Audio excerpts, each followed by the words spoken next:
Shivkranti TV news अन्याय अत्याचार बेकायदेशीर कृत्य करणाऱ्या विरुद्ध शोषित पीडित न्याय देणारा एकच आवाज। शिवक्रांती टीव्ही दिनबंधू न्यूज संपादक सत्यशोधक शंकरराव लिंगे 73 87 37 78 0। कांदा गोळा भाजी अवघी विठाने माझी लसण मिरची कोथिंबिरी अवघा झाला माझा आहे। कर्मामध्येच देव पाहणारे संत शिरोमणी सावता महाराज आहेत। त्यांचा अवघा जीवनपट आणि त्यांचे विचार सर्वसामान्य लोकांपर्यंत पोहोचावे, सावता महाराज लोकांपर्यंत पोहोचावे हाच विचार डोळ्यासमोर ठेवून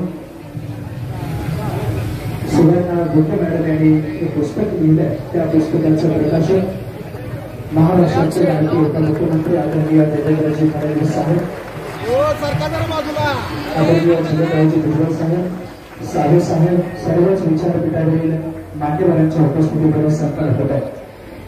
धन्यवाद। यानंतरचे सूत्र मी हजारी सरांकडे सुपूर्द करतो। यानंतर महाराष्ट्र राज्याच्या महिला आयोगाच्या अध्यक्ष आमच्या भगिनी साऊ कन्या रुपालीताई जागणकर यांना मी विनंती करतो की आपण आम्हा सर्वांना संबोधित करावं।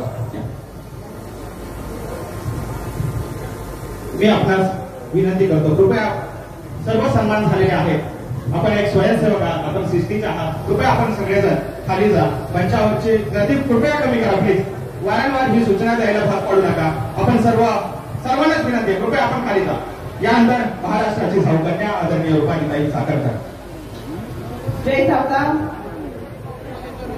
संत शिरोमणी सावता महाराज भक्त परिवार मेळावा व भक्त निवास वास्तुशिल्प भूमिपूजन सोहळ्याच्या निमित्तानं या ठिकाणी उपस्थित असलेले आणि ज्यांच्या शुभ हस्ते हा कार्यक्रम पार पडत आहे ते राज्याचे उपमुख्यमंत्री आदरणीय देवेंद्रजी फडणवीस साहेब,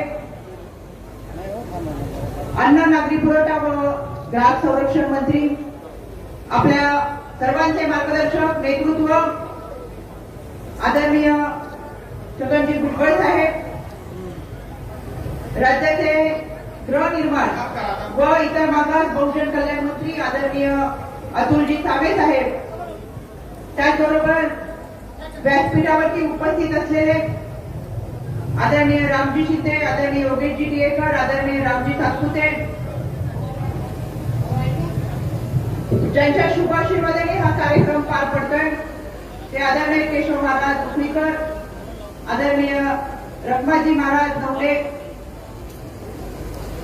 सावता महाराज वसेकर व सर्व महंत महाराज वंशज मंडळी, या ठिकाणी व्यासपीठावरती उपस्थित असलेले सर्व मान्यवर, समोर उपस्थित असलेले सर्व महिला भगिनी व माझे बांधवांनो,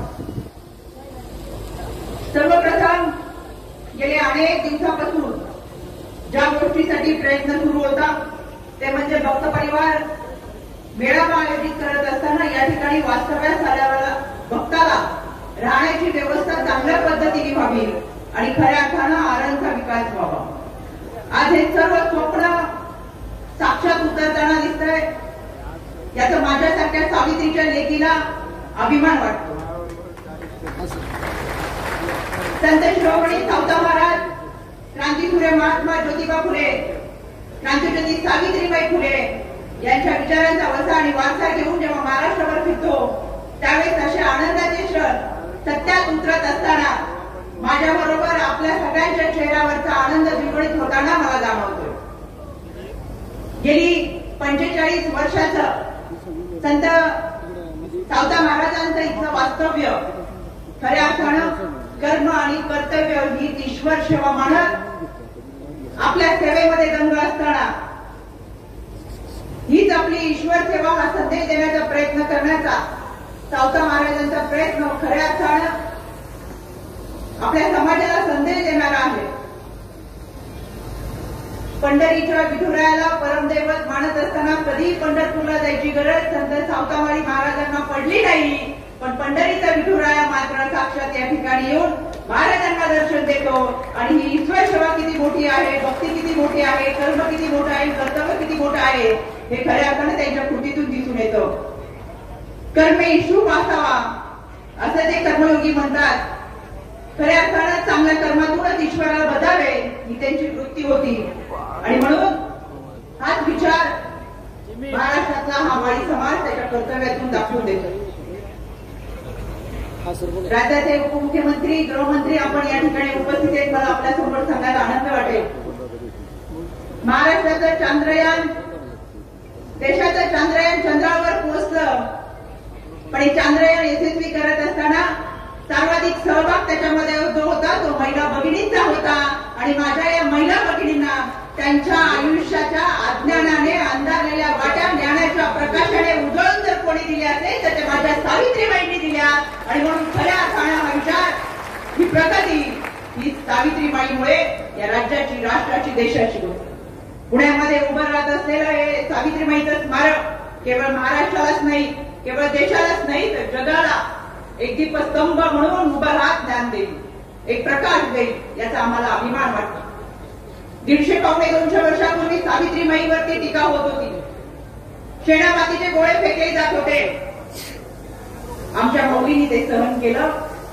एकच उद्दिष्ट डोळ्यासमोर ठेवून माझ्या या सावित्रीच्या लेखी शिकल्या तर पुढे जाऊन भारतरत्न डॉक्टर बाबासाहेब आंबेडकरांचं संविधान वाचतील, स्वतःचा हक्क आणि अधिकार ओळखतील आणि या आयुष्याच्या वाटेमध्ये संघर्ष करत असताना ताठ मानेने उभ्या राहतील. आज आम्ही ती विचारधारा आत्मसात करतो, समाजामध्ये जाऊ. पण आदरणीय फडणवीस साहेब, मला विनंती करायची, आज महाराष्ट्रामध्ये जर माझ्या या महिला भगिनींवरती कोणी शेणा मातीचे गोळे नाहीये, पण सोशल मीडियाच्या माध्यमातून असेल, शारीरिक असेल, मानसिक असेल, असा पुढे छळ करत असेल तर आपण त्याच्यावरती कठोर कारवाई करावी आणि हा संदेश समाजामध्ये द्यावा. आज ही माझ्या सावित्री जिजाऊच्या लेखी ताठ मानेने समाजामध्ये जाऊ शकतील, सक्षमपणे उभे राहतील. आज या ठिकाणी इतका चांगला सोहळा पार पडतोय. महाराष्ट्राच्या कानाकोपऱ्यातून या ठिकाणी आपण भक्तगण उपस्थित राहिलात. आपल्या सगळ्यांचं मी मनापासून स्वागत करते आणि आपल्या सगळ्यांना आदरणीय फडणवीस साहेब, आदरणीय भुजबळ साहेब यांना ऐकायचंय. मला देखील ती उत्सुकता आहे. या ठिकाणी मी थांबते. धन्यवाद. जय ज्योती, जय क्रांती. धन्यवाद ताई. आपण खऱ्या अर्थानं सुंदर असं मार्गदर्शन या ठिकाणी केलं. त्यानंतर मी सर्वच मान्यवरांना